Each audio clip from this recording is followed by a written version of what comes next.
Hello and welcome to World News Tonight here on TVP World. I'm Anna Jabłońska. Today is the 905th day of Russia's full-scale invasion of Ukraine. For over a week now, Ukraine has, however, pushed deep into the Kursk region of Russia. We'll be covering this and much more, but first, let's take a look at the headlines.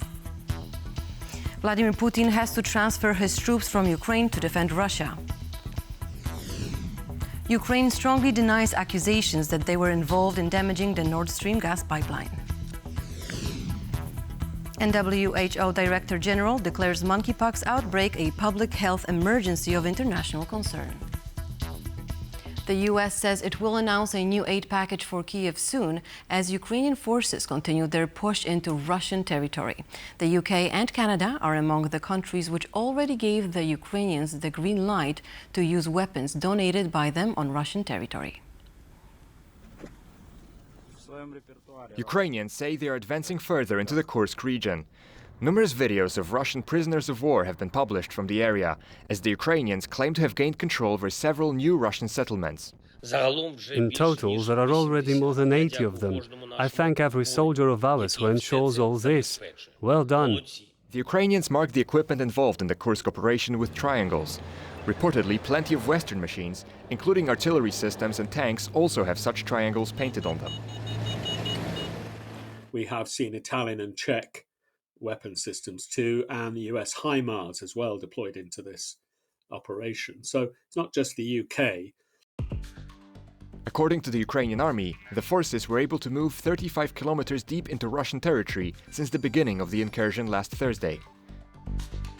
In the course of this 1 week, Ukraine has already taken more or less the same area that the Russians have managed to take during the whole last year. So this is already a big thing. Since the Kursk offensive started, many positive reviews of cafes and restaurants in the area popped up on Google Maps. The morale boost is what experts point to as one of the key aspects of the operation. Ukraine has shown that it can counterattack, that it can be audacious, and it can take the enemy by surprise. More importantly, I think it is a blow aimed at the Kremlin and Putin. The push has already forced Russia to transfer troops from the Ukrainian battlefield to the Kursk region. The information has been confirmed by the Pentagon. In the Donbass, though, it still looks like the Russians have the upper hand. Military authorities in Pokrovsk have said that the Russians are advancing in a fast pace there and urged stepping up the evacuation of civilians. Ukrainians are attacking Russians not only in Kursk. Today, Russia claims that the famous Crimean Bridge, Putin's prestigious project, was also attacked. For more information, we move to Kyiv, where our correspondent Oz Katerji is. Oh, hello, Oz. What more do we know about this attack? Good evening, Anna. Well, we only know insofar as much as we do know, because they cannot be trusted with their reporting on things, what the Russian Ministry of Defense has told us, as we've had no line on this from Kyiv. But it's not often that Kyiv certainly doesn't always confirm its own attacks in the occupied Crimean Peninsula. So the Russian Ministry of Defense claimed that overnight and in the course of the early hours of the morning, 12 ATACMS missiles fired by Ukraine were shot down over the peninsula. Now, these are the Army tactical missile system. These are long-range cruise missiles that are fired from the HIMARS systems that the Ukraine received from the United States of America. So these are very expensive long-range cruise missiles, and Russia hasn't had much success downing them in the past. So claiming they've downed 12, and Ukraine doesn't have very many of these in its arsenal, claiming that it's down 12 without any evidence being presented, it does generate a certain amount of skepticism. Now, it wasn't only the ATACMS missiles that were reported by the Russian MOD. They also reported that there were a naval drone attack on Sevastopol. It was a combined drone attack by the air and by sea by the Ukrainians carried out according to the Russian Ministry of Defense. They managed to successfully intercept all of those missiles and drones. However, we have no word on this from Kyiv as it stands, and no confirmation, no evidence has been presented by the Russians to show that they have managed to intercept any of these. it just goes to show that even though the operation in Kursk is generating all the attention while the Russians continue to push in the east, that Ukraine still has one eye on Crimea and that it hasn't let go of trying to push the Russians out of occupied Crimea. Oz, thank you very much for the update. Stay safe and take care. Now, new evidence has come to light about the 2022 sabotage of the Nord Stream pipeline, with a group of 6 Ukrainians reportedly responsible for the act. Germany issued an arrest warrant for one of the alleged culprits, who previously resided in Poland. These are underwater explosions on Nord Stream 1 and Nord Stream 2, affecting 3 out of 4 pipelines linking Germany and Russia under the Baltic Sea. The explosions, recorded back in 2022, caused gas leaks, further exacerbating the energy crisis in Europe. Reportedly, the act of sabotage was conducted by a team of Ukrainian soldiers and expert civilians, but Ukrainian officials deny the claims. At this stage, however, the official Kyiv has to be very cautious because it doesn't want to upset its allies, including Germans, Danes, and not to mention the US. The truth will come out eventually, but it could be a provocation staged by the Russians. 2 days ago, Germany handed Poland an arrest warrant for a Ukrainian diver who is alleged to have been part of the group that planted the explosives on the pipes. The man was last known to have resided in Poland, but according to Polish authorities, he has already left the country. We find it strange that the person has been searched for by the German side, but the planned arrest had not been announced and registered within the Schengen system. That's why this person was simply able to leave the country. That's also something we find strange. But there seems to be no love lost over the case between Poland and Germany. In Poland, the Nord Stream assassins are considered heroes. This means that for any Polish government, the arrest and extradition of a Ukrainian who is suspected of having blown up these pipes would always be a political issue. Not everyone believes the explosions are a bad thing to have happened. What if it would have been your country? What if it would have been Germany? Would Germans do the same thing or not? So I don't think even though President Zelensky denying it, it was done by the Ukrainian special operations. It's kudos to them. Great job. Congratulations. Following the sabotage, only 2 out of 5 major pipelines connecting Russia with the EU remain operational. The share of Russian pipeline gas in EU imports dropped from over 40% in 2021 to about 8% in 2023, as EU countries ramped up their efforts to become energy independent of Russia following its full-scale invasion of Ukraine in 2022. Polish President Andrzej Duda has signed new rules into law that will make it easier for soldiers and other uniformed officers serving at the Polish border to use firearms. They will now no longer face criminal liability for using their weapons in certain cases. The new law signed by the Polish president was proposed by the government in response to a surge in aggression from migrants seeking to cross the border from Belarus, which in one case led to the death of a Polish soldier. It was approved almost unanimously by Parliament. This is fundamentally important. I believe it will make the difficult work of our soldiers easier. It will make it easier to carry out their tasks as efficiently as possible. The new law also introduces a provision into the penal code that excludes liability for acts committed under certain conditions. The purpose of the legal provisions, which are currently signed by the Polish president, are to, let's say, strengthen the possibility of action for the soldiers, for the Polish soldiers protecting the Polish border. But on the other hand, also to, let's say, be more restrictive when it comes to the legal use of weapons, legal use of force on the Polish borders. With the approval of his patron, Russian President Vladimir Putin, Belarusian President Alexander Lukashenko has been luring thousands of migrants to come to Belarus and then channeling them to the EU's borders. All the actions that are happening on the Polish border, they seem to be very well coordinated between Belarus and Russia. Also, Alexander Lukashenko is not an independent player in terms of international relations. Also, his attitude to the war in Ukraine means that he's facilitating Russia by giving his territory for the Russian army, also by giving the territory to provide Russian nuclear weapons. So he is not an independent player. Since July 2021, the Polish border guard has seen a dramatic uptick in the numbers of attempts to illegally cross the Polish border from Belarus. In May that same year, Alexander Lukashenko threatened to flood the EU with migrants from Iraq, Syria, Afghanistan, and elsewhere in response to EU sanctions over his crackdown on pro-democracy protests. Polish President Andrzej Duda has agreed to the candidacy of Piotr Serafin for the position of EU Commissioner, according to the Office of the President. The post on X announcing the president's decision contains a photo of the letter from Prime Minister Donald Tusk to President Andrzej Duda, in which the Prime Minister formally proposes Piotr Serafin for member of the European Commission. On Tuesday, Tusk announced that Serafin would be Poland's candidate for EU Commissioner. As the Prime Minister said earlier this week, it is very likely that Serafin will be appointed as EU Commissioner for Budget and Administration. Currently, Serafin serves as the head of Poland's permanent representation to the EU, and between 2014 and 2019, he was the head of Tusk's cabinet when he was the president of the European Council.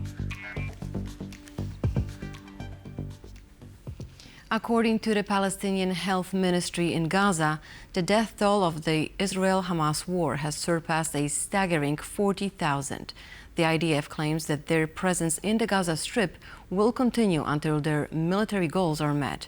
Let's take a closer look at the fallout from the conflict. Every day, more worrying information comes out of Gaza. With the most recent death toll updates coming from the Palestinian Health Ministry, the international community is beginning to wonder, what will bring a stop to the conflict? These numbers have become like a numbers game or the stock exchange. There is an increase every day. We have been humiliated so much. Water is expensive and there is no money or income. Everything is so expensive. Even the vegetables are expensive. Even this tent is our neighbor's tent. The tents are 2,000 shekels or more. I can see that every day the number of martyrs will increase. Yesterday there was a bloodbath in the Abu Shama family and the Oweda family in which 20 or 30 people died, and people are still under the rubble. Meanwhile, Israeli authorities say that despite their military eliminating more than 17,000 Hamas fighters in Gaza since the start of the war, the IDF's operations will continue. The Israel Defense Forces continue to fight in Gaza, operating in Rafah, Han Yunis, the central Gaza Strip, and are striking everywhere. According to the New York Times, high-ranking American officials say that the goals set out by the IDF at the beginning of this phase of the conflict have already been achieved, deeming the continuing brutal military operations as increasingly dangerous for the civilians in all Palestinian territories. We were surprised to see tens of settlers, around 100 or more, all armed with weapons, and they attacked the house and started to set fire to the houses, and they started to set fire to the cars, and a young man of ours was martyred. As the Israeli army focuses on carrying out its offensive and tensions increase with various neighboring nations, the families of Israeli hostages are demanding that the release of their relatives take priority. If something happened in the Middle East, more war with Iran and Lebanon and Hezbollah, all the hostages might be neglected at the site. So it might be the last chance to bring them alive. We did a rally for the kidnappees and the families to encourage the government to sign an agreement with Hamas to bring back all the kidnappees. A representative of the American National Security Council told Reuters that the U.S. has again called on Israel to halt the brutal attacks and prioritize the safety of Palestinian civilians following the attack in G, West Bank. The continued military operation in the Gaza Strip has made it largely uninhabitable, forcing displaced Palestinians to seek shelter wherever they can, even in cemeteries. There was no place to go, and in the end we lived in a cemetery, and thank God for everything. We couldn't go anywhere but the cemetery. Where should we go? Kamala Harris is set to reveal her economic policy tonight, just hours after Donald Trump did the same at a rally in North Carolina. Consecutive polls show that the economy is one of the key issues for American voters. Let's tune in into the latest on the U.S. elections. After what the New York Times called Donald Trump's worst 3 weeks in politics, the former US president was expected to pivot towards policy issues. Trump was supposed to reveal his economic policy at a rally in North Carolina on Wednesday, but his speech focused primarily on personal and policy-based attacks on Harris and was filled with Trumpian tangents his base seems to have grown accustomed to. But that's what happened. This is inflation. This is tic-tac. This is tic-tac. This is inflation. This is what's happened. Trump failed to unveil any policy proposals, instead making outlandish claims and promises. But from today and from the day I take the oath of office, we will rapidly drive prices down and make America affordable again. We're going to make it affordable again. My administration will issue rapid approvals for new energy infrastructure, unlock new lands for drilling, and achieve energy independence and energy dominance. So we want energy dominance almost immediately. Trump has the public sentiment working in his favor. Although Biden's economic record is by all means strong, consecutive polls showed that Americans have historically low confidence in Biden's handling of the economy. As an heir to Biden's record, Harris is in a tough spot. The position of being the vice president and part of the administration, and also a candidate who's trying to champion the new and the change opportunity, is a tricky tightrope to walk. And the way in which Harris is managing that is by being as vague as possible and avoiding specifics.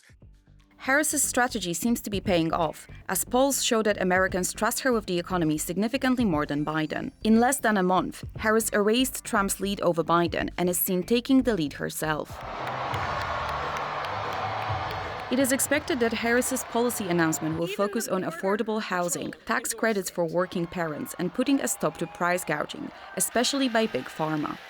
For the prescription drugs. So all these things are micro policies aimed at making the working class situation feel better. And she's avoiding the macroeconomic stuff because that doesn't engage audiences, and that's a more of a problematic thing to engage with. The majority of polls show the economy as the most important issue for the American voters. And Harris's performance in November will largely depend on her ability to appear as a pair of safe hands. The World Health Organization has declared a global health emergency for the second time in 2 years. This time, the declaration follows an outbreak of Mpox, formerly known as monkeypox. We spoke with various health experts to better understand what we are dealing with. Mpox was already declared a global health emergency back in 2022, but the variant we are faced with now, Clade 1, spreads much faster. The virus causes a rash to appear on the surface of the skin. It can then go through different stages and look like pimples or blisters. This virus can be fatal for immunocompromised people. The main way of transmission of Mpox is direct contact, physical touch. The recent WHO declaration follows an outbreak of the viral infection in the Democratic Republic of Congo. Currently, the number of cases across the African continent has passed 17,000 in 2024 alone, and 500 deaths have been confirmed. The DRC is currently facing a crisis, leaving many people displaced because of conflict, which decreases living standards, in turn providing a great space for a virus like Mpox to spread. The virus has found its way into Europe. Sweden's public health agency said they detected the country's first case of the Mpox variant this Thursday. In Poland, vaccines effective against Mpox were last rolled out in the 1970s. Young people do not have immunity against this virus. But having lived through the COVID-19 pandemic, we may be better equipped to deal with Mpox than we think. Our COVID experience shows that we are better prepared when it comes to decision-making, administration, and strategy. So what exactly should we do to make sure we remain healthy and not put others in danger either? Following basic rules of social responsibility is a sufficient first step. Despite Poland's history of doubting information provided by public health services, various health organizations suggest we should remain informed, follow the guidelines provided by the authorities, and practice increased alertness when traveling, especially to places we know are struggling with Mpox. From the IFRC side, we do stand with what is recommended under international health regulations, which is that there's no need to close borders. For now, no travel restrictions are expected to be put in place. Despite the virus finding its way across continents, the WHO has a positive outlook on Europe's response and readiness to face Mpox. The Nord Stream pipeline, crucial for transporting natural gas from Russia to Germany, was heavily damaged by a series of explosions in September 2022, exacerbating the energy crisis in Europe. Now, 3 days have passed since the issue re-emerged, triggered by Germany's issuing an arrest warrant for one of the alleged perpetrators. Now, joining me to discuss the latest on the issue is Sergei Sumlenny, Director of the European Resilience Initiative Center. Hello, Sergei. Thank you so much for joining me tonight. Oh, thank you so much for having invited me. So, 3 days have passed. Many information emerged during these 3 days. What do you make of these latest revelations? Well, the whole story comes not for the first time to the media. Every time it comes via the same source and the same very dramatic wrapping, posting that the Ukrainians allegedly tried to damage the Nord Stream 2 and damaged it, which seems like very Hollywood style for me, and somehow not that realistic, I would say. Of course, the investigator officers should do their job, and I'm pretty sure that both German and Polish law enforcement agencies are totally skilled to find persons who are responsible for that. But imagine that the Ukrainians would dare to do this, and using divers who need to literally bring all this explosive to the scene. And all that happened just several days after Russian scientific vessel, which is practically an euphemism for a GRU vessel, equipped with a submarine capable to transport dozens of kilograms of explosives, was hovering for days and days over the same spot. I would say there is too much of strange things in these claims. Mm-hmm. Now, given that Sweden and Denmark, they have concluded their investigation and without identifying any suspects. So the question is, in whose interest is it for these information to just emerge again and stir chaos? Well, it is just speculation. We can say that Russia and China, two aspiring authoritarian, if not totalitarian countries, clearly aim at our infrastructure in Europe. And Chinese have recently confirmed that it was their vessel which has damaged communication cable in the Gulf of Finland. They say it wasn't intentionally. It doesn't look to be intentionally for me. The Russians have been noticed hovering over all possible, all potential future problematic spots over our cables and gas pipelines. There are a lot of attacks on our infrastructure on land. Think about telecommunication, rapid trains, etc. And I would say, okay, the Ukrainians should have damaged German property, partly German property, in the waters. What they were thinking about, how could they have done it? And we know that before that happened, that explosion, Russia has already started to stop delivering Germany with gas. And the reasons were absolutely ridiculous, some turbine doesn't work, another turbine stopped to work suddenly. And we know that Russians hoped, Kremlin hoped, Putin hoped, that surging gas prices in Germany would trigger unrest in the population. And I remember the time in Germany, German cities started to switch off Christmas lighting in cities. The German cities, including the capital of Berlin, looked like Ukrainian cities during blackouts a year after, totally black in the night, no street lights, no nothing. It was depressing. And of course, the Russians wanted that these quadrupling gas prices would trigger upset among the population. That was in Russia's interest, for me, and not in Ukraine's interest, because why would Ukrainians like to do it? If Ukrainians would have liked to damage some Russian infrastructure, they would have found another objects, not to make the Germans angry, who were there and who are their most important Western European ally. I do not believe the Ukrainians are behind this, because the Russians had reason to do it. The Russians had technical capacity to do it. The Russians have done several similar things before and after, and the Russian vessel was cruising over this explosion site days before. Now, I have to ask you about Ukraine itself. Now, the Kursk incursion started on August 6th. 10 days have passed, and now they have made some gain when it comes to land in Russia. But what do you think is the end goal when it comes to Ukraine? Because we see what is happening in the Donetsk region. They're losing land there. And some experts say, they're gaining here, but they're losing there. Where should they concentrate right now?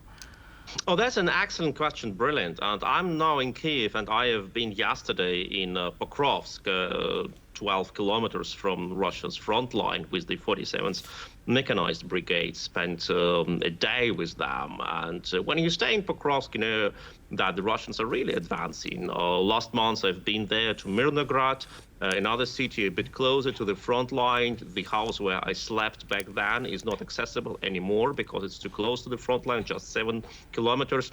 In another location where I slept this night, we could hear all the time the shelling and gunfight. It was about 12 kilometers or 15 kilometers to the front line. And when you are on the way there, you see the Russians are advancing. And of course, the question comes, why do the Ukrainians attack in Kursk? And that's exactly because on Pokrovsk, Ukrainians cannot kick the Russians back. The Russians push with everything they have in Pokrovsk. And the front line is heavily fortified with a lot of landmines, with a lot of FPV kamikaze drones, with a lot of artillery, etc. And if Ukrainians just bring another 1,000 people there, it will bring nothing. That's why the Ukrainians have decided to hit there where the Russians can do nothing, in Kursk. The Ukrainians have captured a lot of Russian territory. But what do you think is the strategic goal when it comes to Kursk? First, to create ambiguity, strategic ambiguity for the Russians. The Russians need to be afraid. They don't know where will Ukrainians hit. The Russians believed Ukrainians would not dare to send their mechanized brigades to Russian sovereign territory. The Ukrainians dared. Wonderful. Then to disrupt railroad communications. Already done. Then capture as much Russian soldiers as they can. They have already captured over 2,000 soldiers. That's a great thing for exchange. They have captured also elite Kadyrovtsi Chechen troops in that region. And we know that Kadyrovtsi is the best exchange asset for the Russians, because you can exchange Kadyrovtsi practically for anyone. Then they can destroy the gliding bomb warehouse, what they have done, which brought a lot of good signs for the front line, because the Russians cannot drop as much gliding bombs as they used to do. So good goal on any side as much as you watch. Now, finally, at the end, because everybody was surprised when we heard about Kursk, and I think including Russia itself. Now, when it comes to Russia, was it an intelligence failure? I think so, and I think that the Ukrainians deliberately, they have not provided this information neither to Berlin nor to Washington, because they had bad experience before with Summer Offensive 23, when the offensive plans were leaked from Washington to Moscow. And once again, this offensive has a great political value, because all the politicians in the West, Jake Sullivan, but not only he, also Nils Schmidt from Berlin, advisor of Chancellor Scholz, who said, don't dare to do this because Russia will answer devastatingly. They see it's not the case. Russia doesn't answer with nukes. Russia doesn't answer with anything larger than they used to answer before. So maybe there are no red lines for Putin, even if Germany's produced tanks and American-produced IFVs are rolling on the sovereign territory of Russia. Maybe we don't need to be afraid of Russia's red lines. Very interesting point. Sergei Sumlenny was my guest. Thank you very much for joining me tonight. Thank you so much. And thank you for watching World News Tonight. Stay with us for more.